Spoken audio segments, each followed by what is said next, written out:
अविनाश, तुम कब मेरी बात सुनोगे?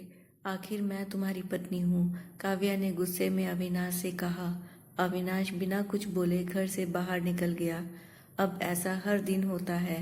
काव्या अपनी सास सुलोचना जी की बहुत इज्जत करती थी, लेकिन सुलोचना जी हमेशा उसे नीचा दिखाने की कोशिश में लगी रहती है। आज भी वही काव्या ने सुबह जल्दी उठकर नाश्ता बनाया। अविनाश को सूजी का हलवा बहुत पसंद था, इसलिए उसने नाश्ते के साथ हलवा भी बनाकर सभी को परोस दिया। उसके ससुर रमेश जी ने सुलोचना जी को टोकते हुए कहा, ये क्या फिजूल खर्ची है, सुबह सुबह देसी देसी घी का हलवा। सुलोचना जी ने काव्या को डांटते हुए पूछा, क्यों बहू, ये देसी घी क्या तेरे मैके से आया है? माँ जी, वो इन्हें हलवा बहुत पसंद है, इसलिए थोड़ा सा बनाया है। यह कहकर काव्या अविनाश की तरफ देख रही थी। शायद वो कुछ बोले, तभी सुलोचना जी ने कहा, मैं सब जानती हूँ। मेरे बेटे का बहाना करके खुद खाने का मन होगा। अविनाश चुपचाप नाश्ता करते रहे। काव्या की आंखों से आंसू छलक गए। इससे ज्यादा बुरा तब लगा जब अविनाश बिना हलवा खाए ही ऑफिस के लिए चल दिए। काव्या घर का काम समेटने में लग गई। इधर सुलोचना जी बाहर ड्राइंग रूम में बैठकर बड़बड़ाती रहीं। काम करके काव्या अपने कमरे में जाकर रोने लगी। कितने नाजों से पाला था उसे उसके पापा ने। उसे आज भी याद है, एक बार उसने गाजर के हलवे बनाने के लिए कहा था, लेकिन माँ ने सूजी का हलवा बना दिया था। पापा को जब यह पता लगा तो वे तुरंत बाजार गए और वहां से ढेर सारा गाजर लाए थे, और उस दिन बिना कहे 2-3 दिन तक गाजर का हलवा बनने लगा। आज उसे सूजी के हलवे के लिए कितनी बातें सुनाई जा रही हैं। उसे तो गुस्सा सास ससुर पर नहीं, अविनाश पर था, जो कि कुछ नहीं बोल पाए। शाम को जब उसने अविनाश से शिकायत की तो वो बस इतना ही बोले कि इस घर में केवल माँ की पसंद का खाना बनता है, आगे से मेरी पसंद का कुछ मत बताना। काव्या ने अविनाश से बात करनी बंद कर दी। आखिर क्या कसूर था काव्या का? यही कि वह अविनाश से बहुत प्यार करती है। इसी तरह कुछ दिन बीत गए। एक दिन काव्या ने सुलोचना जी से कहा, माँ जी, मैं अपने घर जाना चाहती हूँ। कुछ दिन के लिए अगर आप कहें तो आज ही चली जाऊँ। कई दिन पहले माँ का फ़ोन आया था, कह रही थी पापा की तबीयत ठीक नहीं है। सुलोचना जी वहाँ जब भी जाती है 1 हफ्ता से वापस नहीं आती है।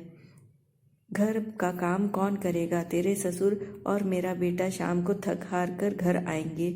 यहाँ उन्हें खाना भी नसीब नहीं होगा। मुझे तो चक्कर आ रहे हैं, मैं खाना नहीं बना सकती। जाना है तो एक दिन के लिए चली जा। काव्या मन मारकर एक दिन के लिए पीहर पहुंच जाती है। वहां पहुंचकर उसे और भी आश्चर्य होता है। भाभी, मम्मी पापा कहाँ गए? काव्या ने घबराकर पूछा। उन दोनों का घर में मन कहाँ लगता है, तीर्थ पर गए हैं, ना जाने कब आएंगे। वैसे तुम कितने दिनों के लिए आई हो? क्योंकि मुझे भी अपने पीहर जाना है। संगीता भाभी का यह व्यवहार देखकर काव्या चौंक गई। क्या ये वही भाभी है जो उनसे बहुत स्नेह जताती थी? काव्या सोफे पर बैठी सोच रही थी। अच्छा, वो जो भैया ने मकान के पेपर साइन करा लिए थे, मैंने अपना हिस्सा छोड़ दिया था, शायद उसी साइन के लिए मेरे से प्यार जताया जा रहा था। काव्या उठकर खड़ी हो गई। भाभी, मुझे कुछ काम याद आ गया है, फिर आऊंगी, यह कहकर वह तेजी से घर से बाहर निकल गई। पीछे से गेट बंद कर होने की आवाज़ से वह समझ गई कि उसके जाने से भाभी को कोई खास फर्क नहीं पड़ा। भारी कदमों से चलते हुए वह मंदिर पहुंच गई, क्योंकि शाम से पहले यदि ससुराल जाती तो सुलोचना जी उससे कई सवाल करती। मंदिर में जाकर उसने भगवान के दर्शन किए, बस ना कुछ मांगा ना कुछ बोला। भगवान के चरणों में शीश नवाकर वह बाहर बैठ गई। तभी सामने के पेड़ के नीचे उसे अपने माता पिता बैठे दिखाई दिए। काव्या भागकर उनके पास पहुंच गई। काव्या को देखकर उसकी माँ रोने लगी। बेटी, तू यहाँ कैसे? पापा ने पूछा। वो छोड़िए, ये बताइए आप यहाँ कैसे? आप तो तीर्थ यात्रा पर गए थे। काव्या के सब्र का बांध टूट गया। उसकी आंखों से आंसू बह रहे थे। बेटी, तेरी भाभी ने तुझसे झूठ बोला है। बिजनेस में पैसा लगाने के लिए तेरे भैया ने मकान अपने नाम करा लिया। मकान के कागज गिरवी रखकर साहूकार से कर्ज लिया उसके बाद हम बोझ बन गए, हमें घर से निकाल दिया। पापा अब क्या होगा? काव्या ने रोते हुए पूछा। बेटी तू चिंता मत कर, हम कहीं वृद्ध आश्रम में चले जाएंगे। तू अपनी ससुराल में जा, वहाँ किसी से यह बात बताना। अपने माँ बाप को इस हाल में देखकर वह उन्हें अपने साथ ले जाना चाहती थी, लेकिन जहाँ उसकी कदर नहीं वहाँ माँ बाप की क्या इज्जत होगी। भारी मन से काव्या ससुराल की ओर चल दी।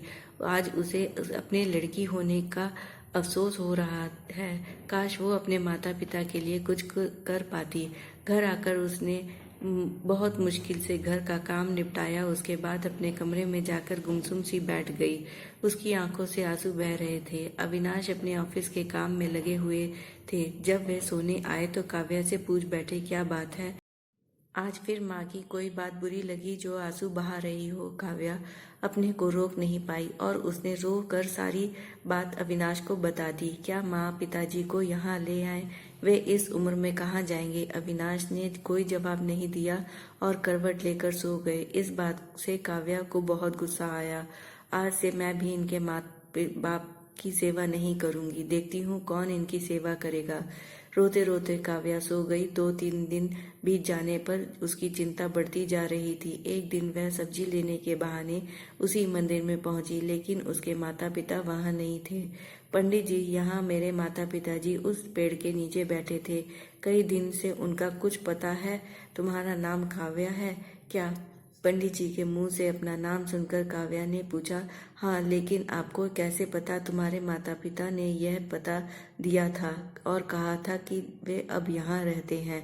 काव्या ने पता देखकर वहाँ यहाँ से कुछ दूर का था। काव्या ने मंदिर से बाहर निकलकर ऑटो रिक्शा किया और उसे पते पर पहुंच गई। दरवाजा खटखटाया तो एक लड़की निकल कर आई। यहाँ का पता मुझे पंडित जी ने दिया है।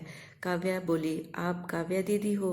अंदर आ जाओ। काव्या को कुछ समझ नहीं आया। वह अंदर गई तो देखा उसके माता पिता सोफे पर बैठे थे। काव्या उन्हें देखकर रोने लगी। बेटी अब क्यों रो रही है? तेरे कारण हमें यह मकान मिल गया। काव्या आश्चर्य से उनका चेहरा देखने लगी। लेकिन माँ, आप यहाँ कैसे? और ये लड़की कौन है? तब उसकी माँ ने कहा, बेटी तुझे याद है तेरी शादी के बाद तेरी सास ने 40 लाख की डिमांड की थी। दामाद जी को बिजनेस खोलना था, इसलिए तेरे पिता ने उनकी डिमांड पूरी कर दी थी, जिससे कि तू सुखी रहे। और जब तू हमसे मिलकर गई उसके अगले दिन दामाद जी यहाँ आए। उन्होंने तेरे पापा के पैसे लौटा दिए, क्योंकि उन्हें कोई बिजनेस शुरू नहीं किया था। तेरे पापा ने मना भी किया, लेकिन वे नहीं माने। उसके बाद उन्होंने प्रॉपर्टी डीलर से मिलकर 2-3 दिन में यह मकान खरीद दिया। साथ 4 लाख रुपए बच गए। इससे उन्होंने ये लड़की नौकरी पर रखवा दी जो हमारी केयर करेगी। लेकिन माँ, उन्होंने तो मुझसे कुछ नहीं बताया। काव्या की आंखों से आंसू बह रहे थे। वह रोते हुए वहां से अपने घर आ गई। घर आकर वह सोच रही थी कि अविनाश ने कभी उसके लिए आवाज नहीं उठाई, लेकिन मेरे माता पिता के लिए इतना कर दिया जो कि कोई सगा बेटा भी नहीं कर सकता। रात को उसने अविनाश से पूछा, आपने ऐसा क्यों किया? अगर माँ जी को पता लग गया तो क्या होगा? अविनाश का जवाब सुनकर काव्या रोने लगी। अविनाश ने कहा, जैसे तुम्हारे लिए ये माता पिता हैं, वैसे ही मेरे लिए वो भी माता पिता हैं। मैंने पैसे लेते समय ही सोच लिया था कि एक दिन ब्याज के साथ सारे पैसे लौटा दूंगा, लेकिन जब बिजनेस शुरू नहीं हो पाया तो मैं उन पैसों को अपने पास रखकर सही समय पर आने का इंतजार कर रहा था। अगर मैं तुम्हारे माता पिता को अपने घर ले आता तो उनका आत्म सम्मान हर दिन उन्हें धिक्कारता। बेटी के घर वे रहना पसंद नहीं करते और वे अपमानित ना हो, इसलिए मैंने ये सब किया। अविनाश, मुझे माफ कर दो। आज तक मैं तुम्हें गलत समझती रही। पीछे खड़ी सुलोचना जी बोली, बेटी यह पैसा हमने उधार लिया था, वह तुम्हारे पिता की अमानत थी। मैंने और अविनाश ने पहले ही फैसला किया था, ब्याज के साथ तुम्हारे पैसे वापस लौटा देंगे। अब सो जाओ और सुबह नाश्ता टाइम से नहीं बना तो अच्छा नहीं होगा। उसकी बात सुनकर काव्या, अविनाश और सुलोचना जी जोर से हंसने लगे। धन्यवाद दोस्तों, मेरे चैनल को लाइक और सब्सक्राइब करिए और कमेंट करिए कि मेरी कहानी कैसी लगी।